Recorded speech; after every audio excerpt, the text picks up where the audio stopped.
All right, let me show you guys how to find a cheap flight, stay, and transportation for less than $1,000. I need you guys to understand that you might need three things, right? Be flexible, be open-minded, stop being a fucking bitch. All right, let's go.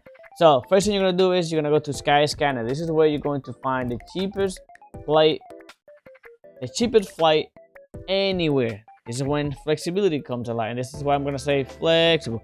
Be flexible, baby. Like a little gymnastic. Yeah. Okay, so you're going to fly from whatever airport is near to you. If you have three different airport or four that is near you, try to look from all of them because you might get cheaper flight depending on the different airport. I'm gonna use one, just this one. Make sure that you choose over here. Explore everywhere. Flexibility, not picky. Come on now. When it comes to the date, you need to be flexible on the date. It might be difficult for people who have a job that only allow you to go out for a week or maybe one random day or whatever. Make sure that you choose the date that you want to, but the more flexible you are with the date, the cheaper it is. For me, I'm gonna choose flexible date, and I'm gonna choose from anywhere from September to October, so it finds any flight near those months that is super cheap, baby. So September, October, and such. It's only me. I was looking earlier, obviously, because I'm planning to do a trip. And my trip, I was thinking for Nicaragua. So I'm gonna explain to you how I got a flight, a car, a stay for less than 1,000. So different countries might give you different places for you to travel. For example, I'm only choosing Nicaragua because I want to go there. But let's say I want to go down a little bit. Let's go to Denmark. And Denmark, you might find Copenhagen, Bill, whatever. I don't even know how to say this word. But my point is that different countries might have different places that you can go. It's just not one place that you can get for cheap. Again, I want to go to Guatemala, bruh. I'm sorry, not Guatemala. Nicaragua, bruh. Never been there. Want to go? Never been there. Want to go? Click on the only place that you can go to. And then you're going to choose whatever is cheapest. I'm going to go to October from the 9, which is $101, until the 16, which is 99. So it's going to be roughly $200 plus tax. And find the flight. This is when flexibility. You need to be flexible. You will have stops. These are flights that people do not want to travel with because they have stops. But you need to be mindful. If the stop is not that crazy, you might want to do it. And if the stop is a place that you've never been to, then you might want to do it. For example, for this one, let's say it is 200. Oh, I chose a $500 one. Wait a minute. I'm broke. Go back. I'm gonna choose the cheapest one, 275, and I'm gonna check that out. Why is it 275, right? So the flight is it is 275, super cheap. From 7 a.m. to 9:10 to Miami International. Have you guys ever been to Miami? I haven't. So my point is, you can have a connecting flight in a place that you've never been before. For example, the first time that I flew to Japan, I went to Canada. I've never been to Canada. My stay in Canada was almost 24 hours. Not sure why it was so long, but I didn't mind it because I went out to places in Canada, right? You're able to leave the airport, do whatever the hell you want, come back before your flight, and then go wherever you need to go. I'm going to be going to this place right here, MGA Magua, right? Boom. The good thing about Skyscanner is that you can find your flight, a car, and a hotel in the same app. So you don't have to go to another app. So I'm gonna go back here on my first search. I'm gonna delete everything. I like using Skyscanner, but I also like using Booking.com. Booking.com can find you resorts near the area that you're gonna stay, but Skyscanner is gonna find you the cheapest motel. I'm gonna start with Skyscanner first. Make sure that it's the country that you're going to, and then we're gonna choose the same dates that we're gonna stay, which is gonna be October 9 to October 16 for one person, one room. I don't know why it says 2 adult.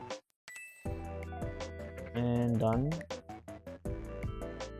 Now you are able to see which one is the cheapest. You gotta really read in between the line.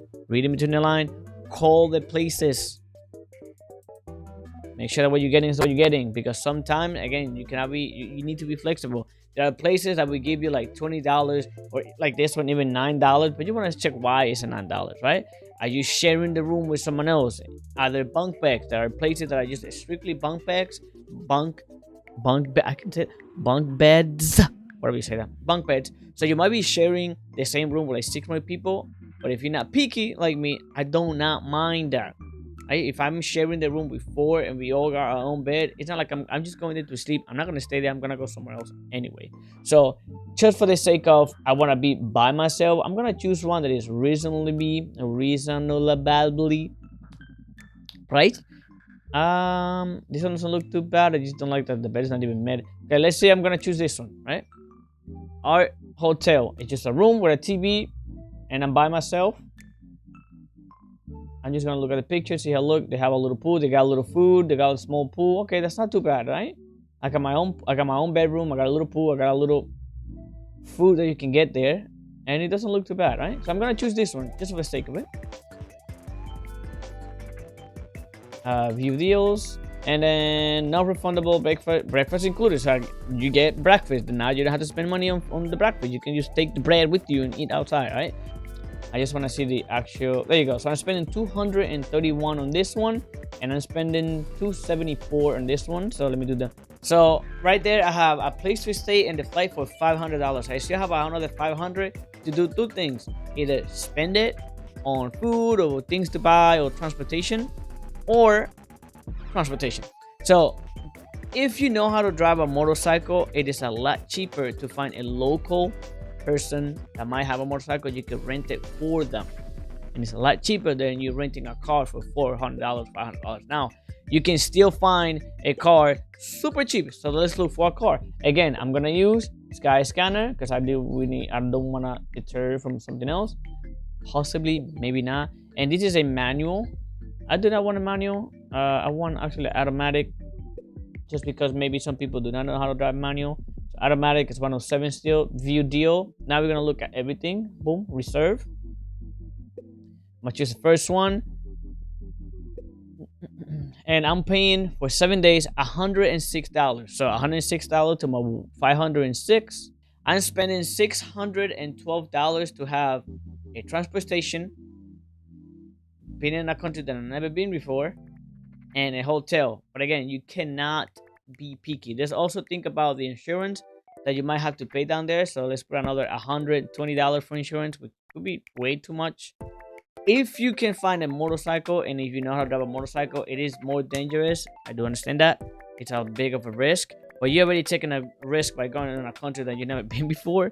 So might as well just keep taking risks. You can rent a motorcycle for like $50 to a local. Again, if you find a local, you can say, hey, if you drive me around, I pay you this much. I can pay you $50 for you to drive me around for this whole week, and I pay for whatever. It could be cheaper than 106, or it could be more. But remember, you are only just renting the car. You also need to think about that you're spending gas money, so it could be a lot more than just getting a local guy to just drive you around, right? So $732 flight, car, and stay. And then obviously when you go to different countries with dollars, you get cheaper food. The food is cheap everywhere else besides the United States. Okay, now if you guys have any questions, let me know. I will be making another video with booking.com. I think booking.com is really good. You can find resorts, and with the resort you will pay a little more, but you will have a place to stay, place to explore. You can find tours in there. You can get free food. All right, you guys have any questions, this is how you can get a whole trip for less than $1,000. If you want a full trip somewhere else for $2,000, let me know, because I found places that I live like a fucking king for $2,000. Obviously, a lot of people do not have a lot of $2,000 to spend right away, but I feel like a lot of people can get $1,000 by saving 3-4 months and then go to that place that they've never been before. I really think that people should open their eyes. Again, you don't have to break the bank. $732. Let me show you guys. Car 106. We already did the car. Stay 231. And then I don't know why it says like that, but it's supposed to be $275 for the flight. So again, $732 to explore somewhere that you've never been before for 3-4 days. I think it's perfect. Again, if you guys have any questions, let me know. I can walk you through. If you guys want to see the full video of this, please go to my channel. It's gonna be one of my first videos up there. Okay, you guys have a great, amazing day. And if my accent is too thick, let me know so I can twerk for you now.